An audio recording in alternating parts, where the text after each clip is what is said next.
Hello, dear students. Welcome to I-Fal. My name is Teacher Nikki, and I am here to have another video lesson with you. So I am so excited to talk about a new topic for you today that will help you understand and construct better sentences using the English language. I know that these lessons will be very helpful for you to communicate using the English language that are grammatically correct and properly constructed, considering that we will be talking about some grammar topics. So I want you to concentrate on our lesson today, pay attention to our sample sentences, and please practice them very well even after the class. So let's go ahead and start our lesson. Let's go.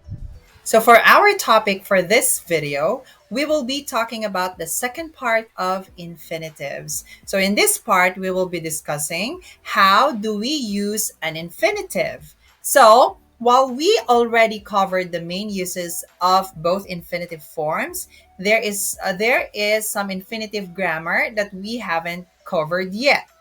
So we will explain three key areas for understanding infinitive grammar.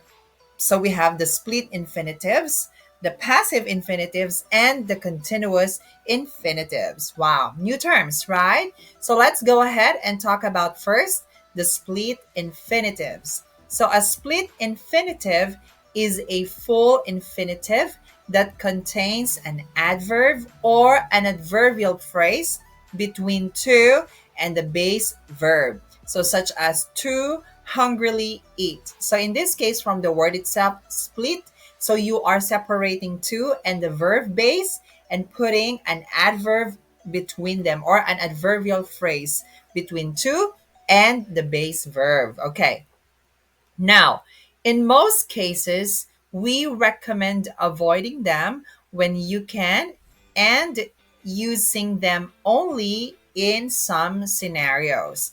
In general, you can communicate more clearly when you keep related words next to each other. So, if you can move the adverb after the infinitive and it still makes sense, that's probably best. Okay. Now, look at this one.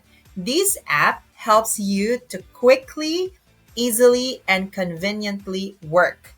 All right. So, as you can see here, we have a split, okay, infinitive where we put some adverbs in between to and the verb work.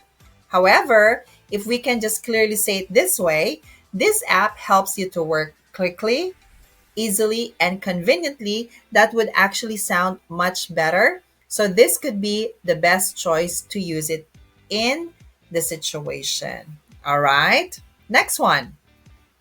However, there are two main exceptions for when split infinitives are preferable. First is when the adverb doesn't make much sense elsewhere. Okay, so if you put the adverb there and it doesn't make really a lot of sense, and that's the only place it makes sense, then that's just where you can use the split infinitive. Like, for example, they need to read carefully they need to read carefully translated manuscripts. Okay. In this sentence, it's unclear whether carefully relates to read or translated. Okay. So it could actually mean the verb read or the verb translated. Okay.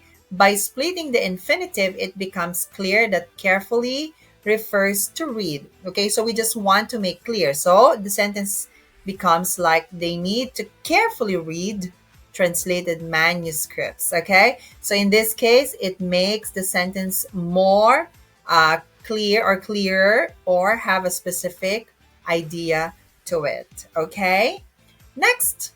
Now, the second exception is for emphasis. So sometimes splitting the infinitive just sounds better than the alternative. So consider the famous opening like this: to boldly go where no one has gone before. So it doesn't sound as good without the split infinitive, right? So to go boldly where no one has gone before. Okay, so that is actually for emphasis and it would sound much better in this case. Okay, Next one. So for passive infinitives, like other verbs, infinitives can also be written in passive voice. In the passive construction, the subject of the verb becomes the receiver of the action instead of the doer.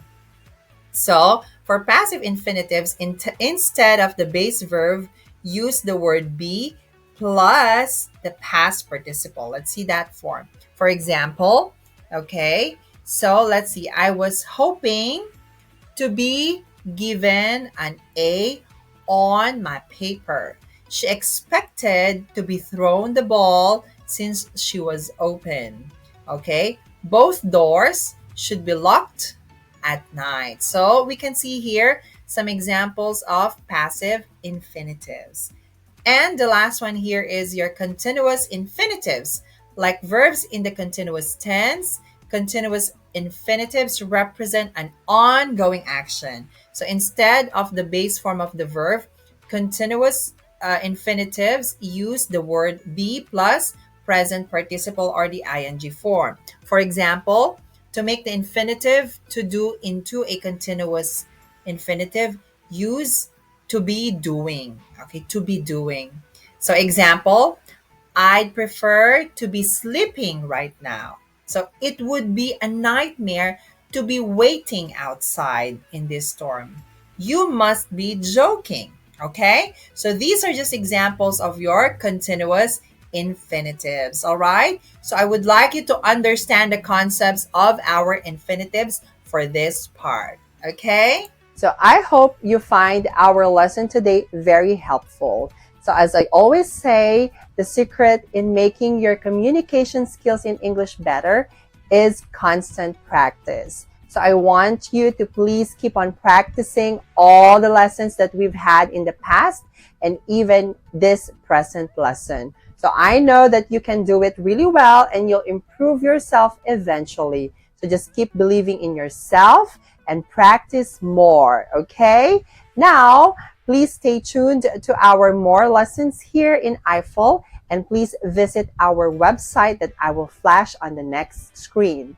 I also encourage you to please subscribe to our classes because we have a lot of amazing teachers that will help you and guide you in improving your English skills. So once again, this is Teacher Nikki. So I'll just see you again on the next classes and video lessons that we're going to have. I know that we will have more amazing lessons in the future. So stay tuned and good luck. Study harder and I'll see you next time. Bye.